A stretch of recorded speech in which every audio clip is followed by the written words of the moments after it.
네, 성도 여러분, 거룩한 주일입니다. 성부성자 성령 삼위일체 하나님께 찬양으로 영광을 올려드리겠습니다.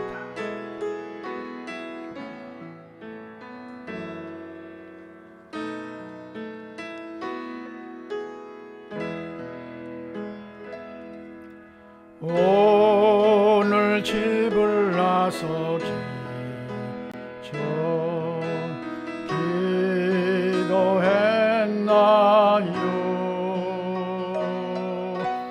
오늘 받을 은총 위에 기도했나요?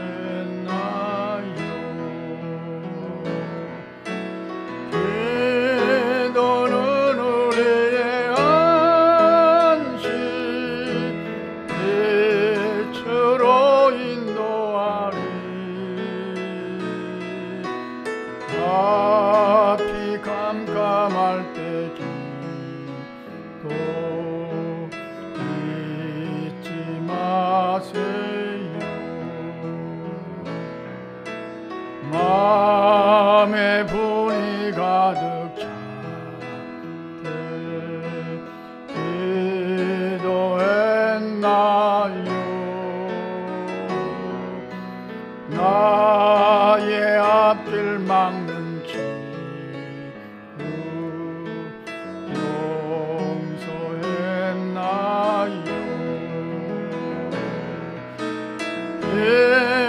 기도는 우리의 안식 빛으로 인도하리. 앞이 깜깜할 때 기도 잊지 마세요. 어려운 시험 당할 때 기도했나요? 주가 함께 당하시면 이기리.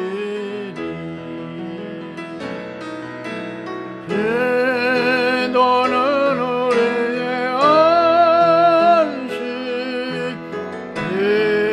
빛으로 인도하리.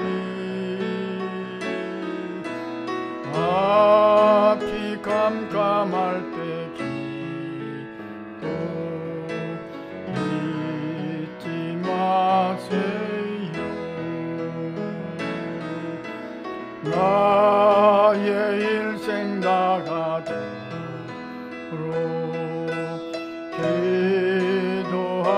기도하리라.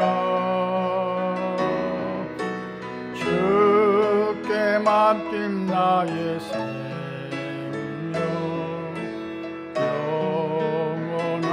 영원하리라. 기도는 우리의 안식 빛으로 인도하리. 앞이 깜깜할 때 기도 잊지 마세요. 두 손 들고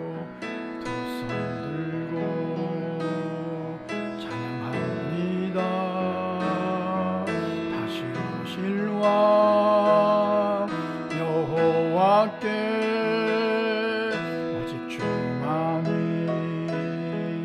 나를 다스리네. 두 손 들고 찬양합니다. 다시 오실 왕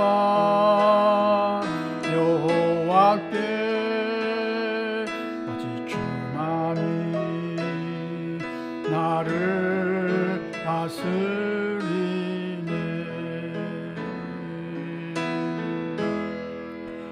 주님만을 섬기 헛된 마음 버리고 성령이여 내 영혼 충만하게 하소서. 주님 앞에 내 생명 드리리라. 나 주님만을 섬기리. 헛된 마음 버리고 성령이여 내 영혼 충만하게 하소서. 주님 앞에 내 생명 드리리라.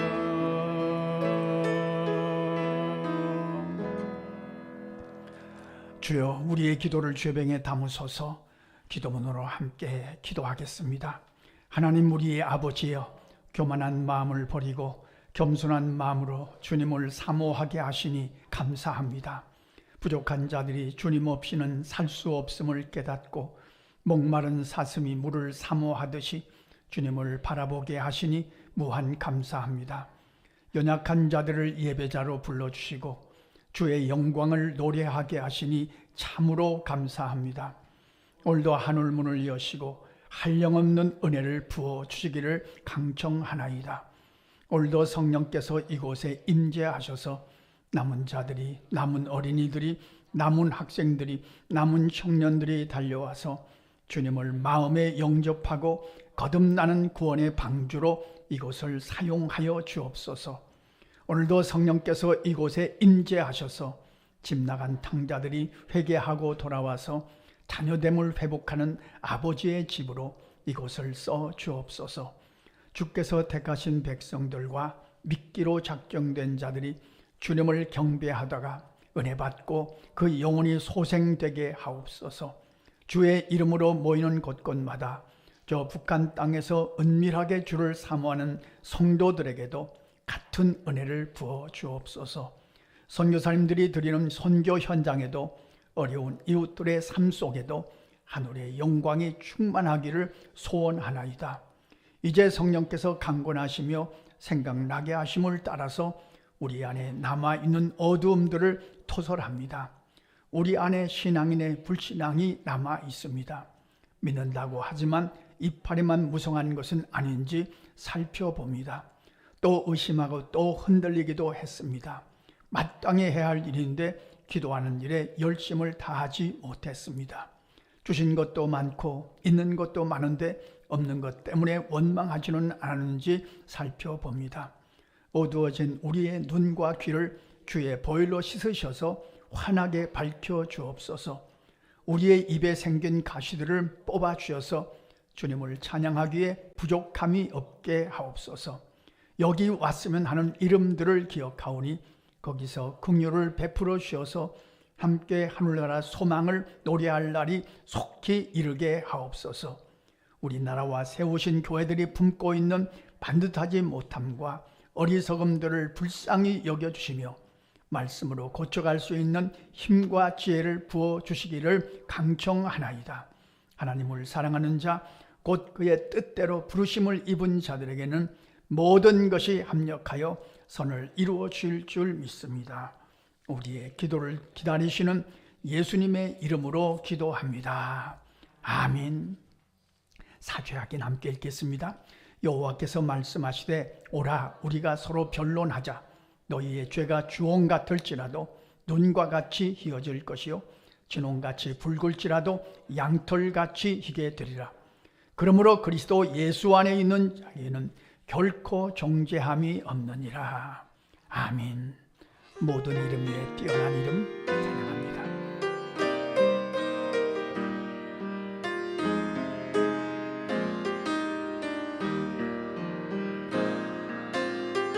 모든 뛰어난 이름 예수는 주, 예수는 주. 모두 무릎 꿇고 경배를 드리세. 예수는 만유의 주님, 예수는 주, 예수는 주. 온 천하 만물을 얻어 그 보좌와 영광을 돌리세. 예수, 예수, 예수는 주.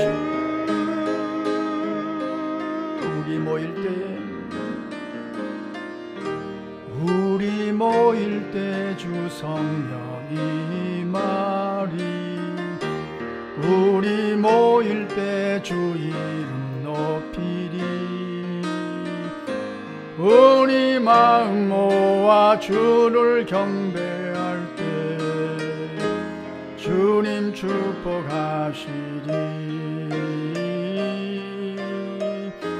주님 축복하시리. 우리 모일 때 주 성령이 말이, 우리 모일 때 주 이름 높이리. 우리 마음 모아 주를 경배할 때 주님 축복하시리. 주님 축복하시리. 하나님의 말씀 로마서 8장 24절로 28절 말씀입니다. 성경 말씀을 읽는 시간이 하나님의 마음을 읽는 시간입니다. 믿음으로 함께 읽겠습니다. 우리가 소망으로 구원을 얻었음에 보이는 소망이 아니니 보는 것을 누가 바라리요? 만일 우리가 보지 못하는 것을 바라면 참음으로 기다릴지니라. 이와 같이 성령도 우리의 연약함을 도우시나니 우리는 마땅히 기도할 바를 알지 못하나 오직 성령이 말할 수 없는 탄식으로 우리를 위하여 친히 간구하시느니라. 마음을 살피는 이가 성령의 생각을 아시나니 이는 성령이 하나님의 뜻대로 성도를 위하여 간구하심이니라. 우리가 알거니와 하나님을 사랑하는 자 곧 그의 뜻대로 부르심을 입은 자들에게는 모든 것이 합력하여 선을 이루느니라. 아멘. 저는 바울 사도의 생애를 읽을 때마다 고린도 후서 11장에 있는 내용을 읽으면 마음에 갈등이 옵니다. 마음에 갈등이 오기도 하고 의심도 나기도 하고 또 감탄하기도 합니다. 고린도 후서 11장에 보면 바울 사도가 하나님의 일을 하다가 만나는 고난에 대한 자기가 만난 고난을 설명합니다. 이걸 읽으면요, 이걸 어떻게 이겼을까? 이걸 어떻게 감당했을까? 그런 갈등이 생깁니다. 바울 사도가 한 번도 의심을 하지 않았을까? 내가 하나님의 일을 하는데 왜 하나님이 내게 이런 고난을 주시는가? 이런 거죠. 감옥에 여러 번 갇혔습니다. 하나님의 일을 하다가 갇힌 겁니다. 자기 일을 하다가 갇힌 게 아닙니다. 40에 하나 감한 매를 5번 맞았습니다. 39대씩 5번 맞았다는 겁니다. 한 번도 아니고 2번도 아니고. 이거 맞을 때 얼마나 갈등이 있었을까? 그렇지 않을까? 어떻게 이겼을까? 3번 태장으로 맞았습니다. 태장으로 맞았다는 것은 엎드려 놓고 엉덩이를 때리는 거죠. 한 번 돌로 맞았습니다. 돌로 맞았을 때는 죽은 줄 알고 사람들이 갖다 버렸습니다. 3번 배가 파손하고 그 외에 강도의 위험과 강의 위험과 강도의 위험과 이방인의 위험을 겪어야 했습니다. 유대인들로부터 배신자라고 박해도 받았습니다. 여러 번 자지 못하고 줄이고 목마르고 굶고 춥고 헐벗어야 했습니다. 자, 이런 내 일을 하는 것이 아닙니다. 하나님 일을 하는데 하나님이 왜 이러실까? 이런 갈등이 없었을까요? 이런 의심을 갖지 않았을까요? 내가 하나님 일을 하는데 어떻게 한 번도 아니고 5번씩 39대씩 두들겨 맞아야 되는가? 하나님은 뭘 하고 계시는가? 그런 고민이 없었을까요? 그런 의심이 없었을까요? 그런데 바울 사도는 이걸 잘 넘어섰습니다. 잘 감당했습니다. 잘 이겼습니다. 그렇잖아요. 어떤 이들은, 우리 중에도 그런 분들이 계세요. 어떤 이들은 조금만 어려우면 하나님이 있느니 없느니. 다른 교회 얘기입니다만 어떤 분이 교회 왔다가 차를 타고 왔는데 예배 마치고 나가보니까 차를 누가 긁어놨더래요. 내가 하나님 앞에 예배 드리러 왔는데 하나님은 뭘 하고 계셨길래 차를 긁어놔도 가만히 계시냐? 그 다음부터 교회 안 나온대요. 사람 때문에 걸려 넘어지고 여건 때문에 걸려 넘어지고 기분 좋지 않다고 걸려 넘어지고 그것이 우리가 많이 만나는 경우 아닙니까? 그런데 우리가 만약 바울이 당한 이 고난을 당했으면 어떤 생각을 가질까요? 어떤 갈등을 가질까요? 자, 바울 사도가 위대한 것은 이런 엄청난 고난을 당하고 또 당하고 한두 번도 아니고 계속 당하고 매를 맞고 돌에 맞고 그러면서도 복음을 전하는 일을 포기하지 않았습니다. 의심하지 않았습니다. 그 고난을 넘어섰습니다. 이겼습니다. 끝까지 이겼습니다. 그 힘이 무엇일까? 그 확신이 무엇일까? 바울 사도 안에 있었던 그 확신, 그 힘, 이 모든 고난을 극복했던 힘이 무엇일까? 오늘 본문을 보면 세 가지가 나옵니다. 첫째가 소망입니다. 소망. 우리가 소망으로 구원을 얻었나니 소망은 희망이 아닙니다. 희망은 사람이 만든 겁니다. 어떤 영화 주인공이 외쳤습니다. 희망이 나를 배신했다. 그렇습니다. 희망은 사람이 만든 거기 때문에 배신당할 수 있습니다. 희망했는데 그렇게 안 되는 경우가 많잖아요. 그러나 소망은 배신이 없습니다. 소망은 하나님이 만드신 겁니다. 소망은 하늘나라입니다. 하나님이 만드셨기 때문에 소망은 너무나 확실한 거죠. 제가 중학교 다닐 때 교회에서 들었던 전병철 전도사님이란 분인데 지금은 충북에서 목회를 하시다가 은퇴하신 걸로 알고 있습니다만 이 전도사님께 들었던 이야기를 늘 종종 기억합니다. 저도 어려울 때마다 이 말씀을 기억합니다. 유럽 어느 수도원 입구에 가면 그 앞에 이런 글귀가 쓰여 있다고 합니다. 그리고 그 다음에는 장학금이 꼭 필요한 학생이 수도원 원장을 찾아가서 장학금을 꼭 주십시오. 제가 성실하게 공부해서 좋은 사람이 되겠습니다. 그랬더니 그 원장님이 질문을 딱 하나 하는 겁니다. 그래, 대학을 졸업한 다음에 뭘 하겠는가? 취직하죠. 그 다음에 결혼하죠. 그 다음에 아기를 낳죠. 그 다음에 좋은 일들 많이 하겠습니다. 그 다음에 그리고 그 다음에 세상을 떠나겠죠. 그리고 그 다음은 없는 줄 알았어요. 근데 그 다음에 뭘 하겠는가? 그 다음이 무엇인가? 이 청년이 대답을 못했습니다. 그것을 알고 오면 내가 장학금을 충분히 대주겠다. 그것을 알고 와라. 그리고 그 다음이 뭐냐? 죽은 다음이 뭐냐? 성도 여러분, 우리가 세상을 떠난 다음에 그 다음에 소망이 확실할까요? 소망이 분명할까요? 그러면 우리에게 우리 앞에 다가오는 모든 고난을 넉넉히 이길 수 있는 거죠. 그렇지 않습니까? 소망이 문제입니다. 소망은 하나님이 결정해 놓으신 거예요. 소망은 하나님의 나라이고 하나님의 위로이고 소망은 하나님이 만드시기 때문에 배신이 없어요. 저는 이 소망을 내다보는 힘이라고 풀어서 설명하고 싶습니다. 내다보는 힘이 있기 때문에 오늘을 견디는 거죠. 내다보는 힘이 있기 때문에 우리가 수고하고 희생하는 거죠. 만약에 이 생뿐이면, 이 세상으로 끝난다면 우리가 왜 수고하겠습니까? 계시록 7장 16절 17절 말씀은 하늘나라에 대해서 이렇게 설명합니다. 함께 하나님이 결정해 주신 소망을 이렇게 설명합니다. 함께 읽겠습니다. 그들이 다시는 줄이지도 아니하며 목마르지도 아니하고 해나 아무 뜨거운 기운에 상하지도 아니하리니 이는 보좌 가운데에 계신 어린 양이 그들의 목자가 되사 생명수 샘으로 인도하시고 하나님께서 그들의 눈에서 모든 눈물을 씻어주실 것임이라. 이 세상에서 하나님이 일을 하다가 흘린 눈물, 이 땅에서는 사람이 씻어주실 거라고 생각하지 마십시오. 하나님이 씻어주실 것입니다. 하나님이 위로하실 것입니다. 하나님이 완벽하게 위로하실 것입니다. 그것이 소망입니다. 우리는 그 소망을 품고 가는 거죠. 바울 사도가 이 엄청난 고난을 이긴 첫 번째 힘은 소망입니다. 제가 이제 아동부를 맡고 있을 때 아이들에게 천국에 대해서 하늘나라에서 설명할 때마다 이렇게 설명을 했습니다. 얘들아, 이 땅에는, 이 세상에는 있는데 천국에는 없는 게 있어. 아픈 게, 아픈 거, 아프면 병원 가잖아. 근데 이 땅에는 병원이 있지만 천국은 병원이 없어. 아픈 게 없으니까. 그럼 아이들이 별 반응이 없어요. 뭐 아프지 않으니까.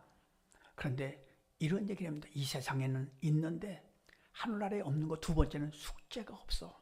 천국에는 숙제가 없어. 그럼 장난치던 애들이 저를 똑바로 쳐다봅니다. 와, 숙제 때문에 애들이 시달리잖아요.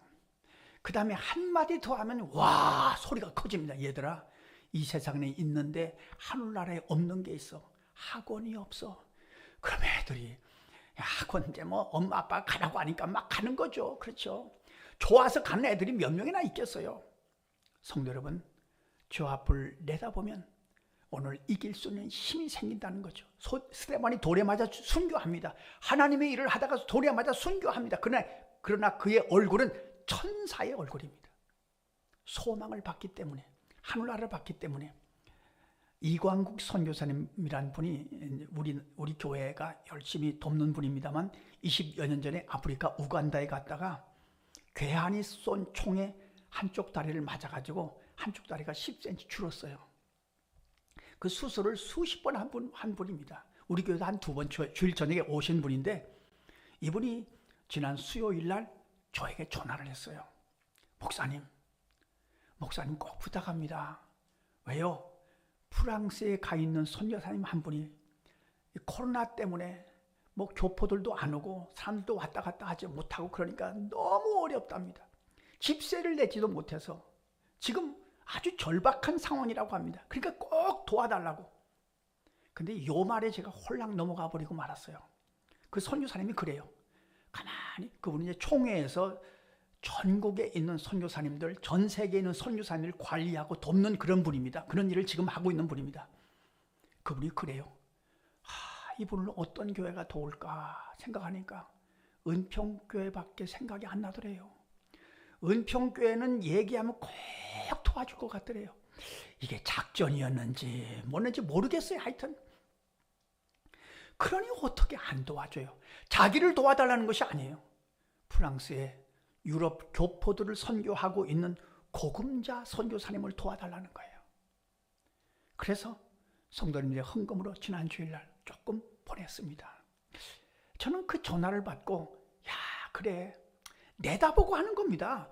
우리 교회가 선교사님들 돕고 어려운 일을 돕는 것은 내다보고 하는 거죠. 소망이 확실하니까 하는 거죠. 하나님 앞에 가져갈 이야기니까 확실한 거죠. 그걸 내다보고 하는 거죠.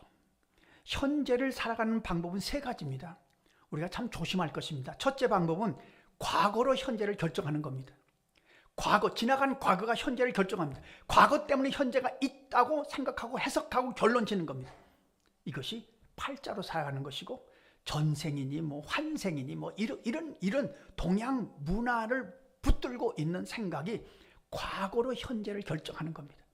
과거가 현재를 결정하니까 더 이상 앞으로 나갈 수가 없습니다. 그런가 하면 현재를 사는데 현재를 현재로만 결정하는 방법이 있습니다. 이걸 쾌락주의라고 말합니다. 쾌락을 사랑하기를 하나님보다 더합니다. 현재밖에 모릅니다. 당장밖에 모릅니다. 죽으면 그만이지. 어떤 분들이 그럽니다. 그 당장 편한 것, 당장 좋은 것에 빠져서 삽니다. 이런 경우에는 반드시 허무해집니다. 허무함을 거둘 수밖에 없습니다. 그렇잖아요. 우리나라가 자살률이 OECD 국가에서 최고랍니다. 2주랍니다. 옛날보다 오늘날은 그래도 잘 사는데, 먹고 살만한데 왜 이리 자살자가 많을까? 당장 좋은 거, 쾌락에 빠지면 허무해집니다. 허전해집니다. 의미가 없습니다. 보람이 없습니다. 이게 현대를 살아가는 우리가 정말 조심할 것입니다. 당장 좋은 거 정말 조심할 것입니다. 우리 그리스도인들은 그럼 현재를 어떻게 결정하느냐? 소망으로 결정하는 거죠. 미래에 결정된 미래, 하나님이 만드신 결정해 놓으신 미래에 가서 지금을 결정하는 겁니다. 그래서 수고합니다. 그래서 희생합니다. 한마디로 내다보고 하나님의 앞에 섰을 때를 내다보고 오늘을 살아가는 거죠. 로마서 8장 35절 36절 함께 읽겠습니다. 누가 우리를 그리스도의 사랑에서 끊으리요? 환난이나 곤고나 박해나 기근이나 적신이나 위험이나 칼이랴. 기록된 바 우리가 종일 주를 위하여 죽임을 당하게 되며 도살당할 양같이 여김을 받았나이다 함과 같으니라. 그러나 이 모든 일에 우리를 사랑하신 이로 말미암아 우리가 넉넉히 이기느니라. 현재를 이기는 힘은 하나님이 결정해 놓으신 소망입니다. 그 소망은 우리를 배신하지 않습니다. 희망은 우리를 배신할 수 있습니다. 그건 사람이 만들었기 때문입니다. 그러나 소망은 배신이 없습니다. 로마서 8장 18절은 위대한 말씀이죠. 함께 읽어보겠습니다. 생각하건대 현재의 고난은 장차 우리에게 나타날 영광과 비교할 수 없도다. 그래서 바울 사도가 40에 하나 감한매를 5번 맞아도 이겼던 겁니다. 넘어섰던 겁니다. 바울 사도만 그런 것이 아닙니다. 초대교회 때 카타콤 굴속에 들어가서 신앙생활을 했던 초대교회 성도들, 그리고 우리나라에 복음을 전해주었던 선교사님들, 6.25 전쟁 때 피난을 왔지만 피난을 와서도 교회를 세우고 신앙을 유지했던 우리 믿음의 선배들, 그들의 믿음이 바로 소망을 내다보고 가는 그런 믿음이었던 거죠. 저 앞을 내다보는 소망을 가진 자는 함부로 살지 않습니다. 아무렇게나 살지 않습니다. 낙심하지 않습니다. 포기하지 않습니다. 스데반처럼 천사의 얼굴로 살아갑니다. 코로나 때문에 믿음을 포기하는 자들이 생기지 않도록 저는 많이 기도하고 있습니다. 코로나 때문에 영적인 삶을 중단하지 않도록 우리에게는 소망이 분명하기 때문에 바울 사도처럼 모든 고난을 소망의 힘으로 이길 수 있는 거죠. 이게 바울의 힘이었습니다. 두 번째, 바울 사도가 이 엄청난 고난을 당하면서도 걸려 넘어지지 않고 넘어섰던 힘은 성령께서 내 연약함을 도우셨다 하는 고백입니다. 성령이 하셨어요. 성령이 힘을 주셨어요. 성령이 위로하셨어요. 성령이 감당할 힘을 주셨어요. 고린도전서 10장 13절 말씀 함께 읽겠습니다. 사람이 감당할 시험 밖에는 너희가 당한 것이 없나니 오직 하나님은 미쁘사 너희가 감당하지 못할 시험 당함을 허락하지 아니하시고 시험 당할 즈음에 또한 피할 길을 내사 너희로 능히 감당하게 하시느니라. 성령님은 우리 곁에 오셔서 우리의 연약함을 도우시는 하나님이십니다.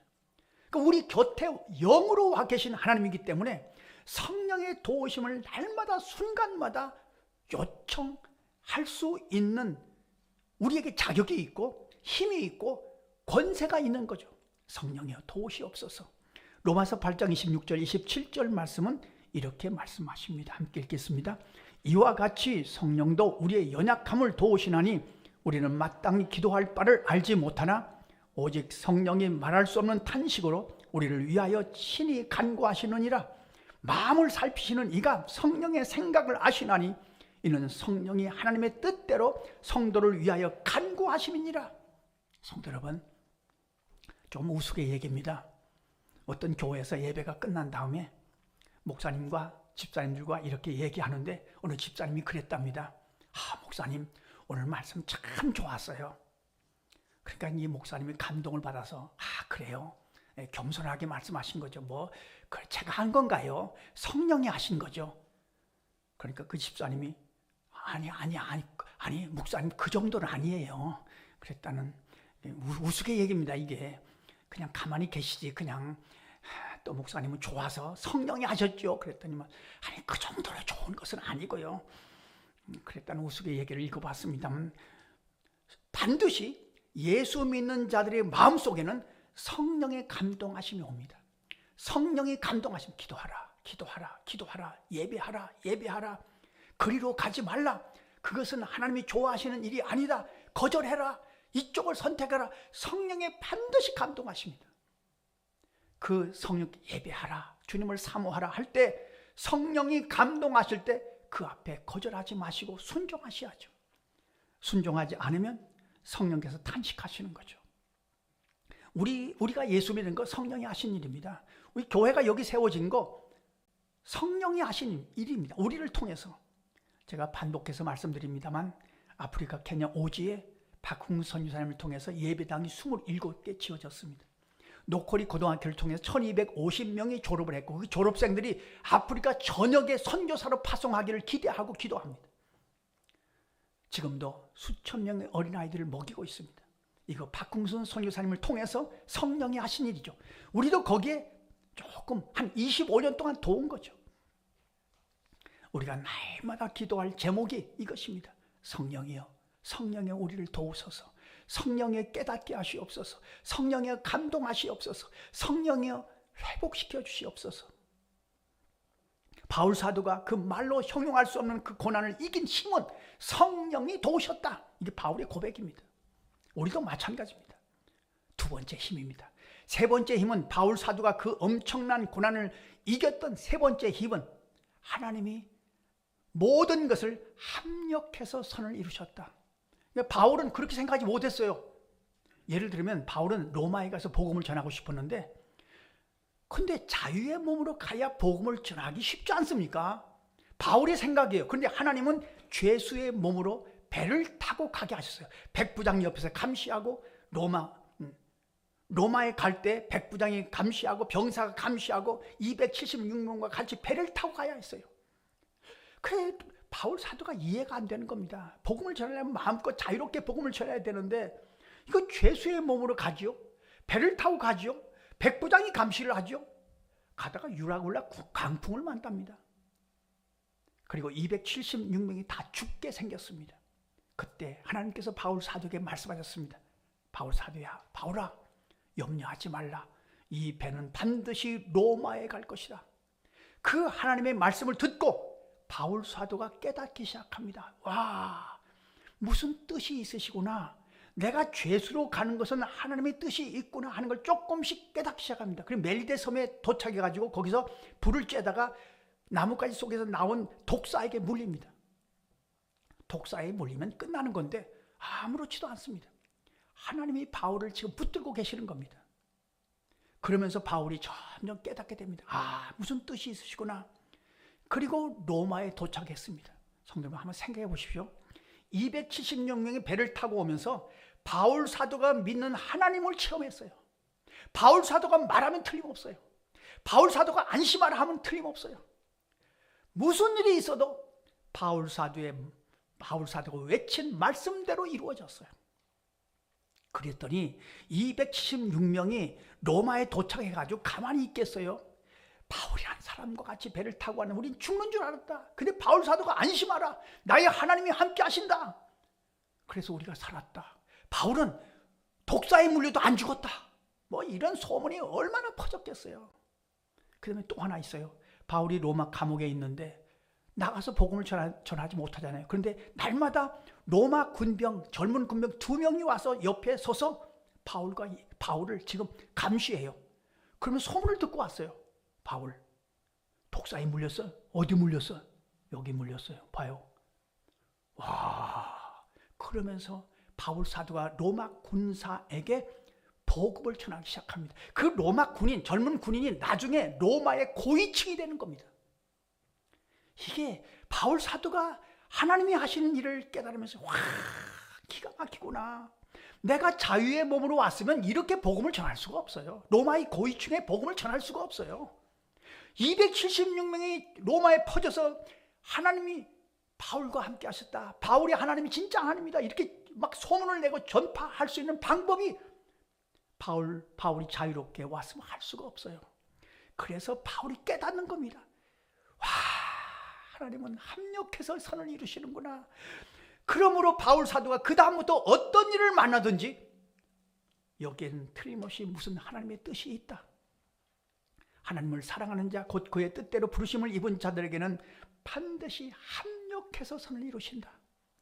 이 믿음으로 모든 고난을 이겼던 겁니다. 성도 여러분, 우리가 세상을 살면 이해할 수 없는 일을 만날 때도 있어요. 그때 고백할 것입니다. 여기에는 무슨 하나님의 뜻이 있다. 합력하여 선을 이루신다. 이것이 바울 사도가 고난을 이겼던 세 번째 힘입니다. 정리하면 이렇습니다. 그 엄청난 고난을 바울이 이겼던 세 가지 힘은, 첫째는 소망입니다. 소망은 하나님이 만드신 겁니다. 소망은 배신하지 않습니다. 하늘나라는 배신하지 않습니다. 희망은 배신할 수 있습니다. 소망은 배신이 없습니다. 두 번째, 성령께서 우리의 연약함을 날마다 도우실 것입니다. 성령의 도우심을 날마다 간구하고 기도할 것입니다. 세 번째, 하나님은 합력하여 선을 이루십니다. 이것이 바울 사도가 이 엄청난 고난을 이겼던 힘이고 확신이고 영적인 공식이었던 거죠. 한 주간도 바울이 고난을 넘어섰던 이 세 가지 힘과 그리고 확신으로 모든 것을 넉넉히 넘어서시는 통쾌한 한 주간이 되시기를 간절히 소원합니다. 기도하겠습니다. 하나님 우리 아버지, 오늘도 성령께서 감동하셔서 예배할 수 있는 마음을 주셔서 감사합니다. 성령이 도우셔서 주님을 사모하게 하시니 감사합니다. 소망을 분명히 붙들고 살아갈 수 있게 하심을 감사합니다. 주여, 한 주간 살면서 모든 것이 합력하여 선을 이루시는 하나님의 섭리 안에 있음을 우리도 깨닫고 경험하며 그리고 감사하는 할렐루야 찬송하는 한 주간 되게 하여 주옵소서. 우리의 기도를 좋아하시는 예수님의 이름으로 기도하옵나이다. 아멘. 광고 드리겠습니다. 오늘 저녁 예배는 가정 예배로 드립니다. 줌으로 드립니다. 주일 저녁을 거룩한 마음으로 예배할 수 있도록 문자를 보내드리면 답장을 주시면 링크를 보내드리도록 하겠습니다. 새벽 예배, 수요일 저녁 예배 늘 현장 예배로 드립니다. 금요일 저녁은 개인 기도 시간입니다. 결혼 소식이 있습니다. 이창균 집사님, 김윤희 집사님 장녀 이소영 자매의 결혼식이 이번 주 토요일 날 있습니다. 1시에 ICC 호텔 1층입니다. 교회 차량은 12시에 교회에서 출발하도록 하겠습니다. 찬송가 438장 부르고 마치겠습니다.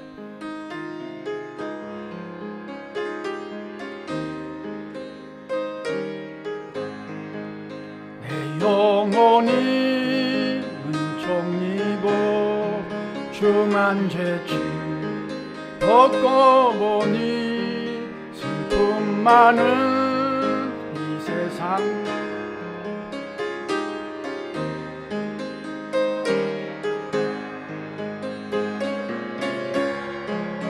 찬송하세 내 모든 죄 사함받고 주 예수와 동행하니 그 어디나 하늘나라 주의 얼굴 뵙기 전에 멀리 뵈던 하늘나라 내 맘속에 이루어지니 날로 날로 가깝구나.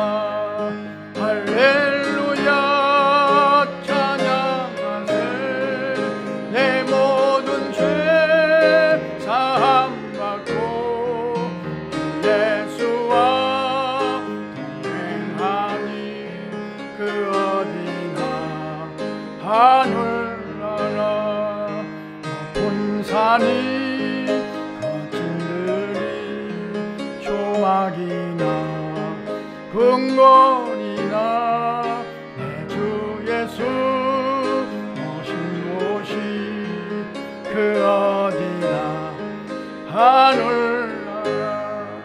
할렐루야 찬양하세 내 모든 죄 사함받고 주 예수와 동행하니 그 어디나 하늘나라. 기도하겠습니다. 하나님 우리 아버지, 우리의 마음을 드립니다. 우리의 음성을 드립니다. 우리의 시간을 주님 앞에 드립니다. 우리의 목소리와 우리의 중심을 주님 앞에 드리며 기뻐하게 하심을 감사합니다. 주님, 이 교회는 선교사님들을 돕고 어려운 이웃을 도우라고 세우신 교회이오니 주님 오실 때까지 주님이 만들어 놓으신 소망을 붙들고 저 앞을 내다보고요, 이 일을 잘 감당할 수 있도록 인도하여 주옵소서. 때마다 일마다 성령께서 우리의 연약함을 도우시는 것을 경험하고 체험할 수 있도록 인도하여 주옵소서. 어떤 일을 만나지만 여기 무슨 뜻이 있음을 알고 합력하여 선을 이루시는 주님의 은혜 가운데 거하게 하여 주옵소서. 이제는 예수 그리스도의 은혜와 하나님 아버지의 사랑과 성령의 역사하시는 은총이 바울이 모든 고난을 이겼던 그 힘과 그 확신으로 우리도 그 모든 우리 앞에 다가오는 고난을 이기기를 소원하며 그렇게 믿고 살아가기를 다짐하는 모든 하나님의 사람들과 그 가정과 자녀와 일터 위에 그리고 이 나라와 민족 위에 그리고 어제 결혼한 가정 위에 이제로부터 영원토록 함께 하시옵기를 간절히 축원하옵나이다. 아멘.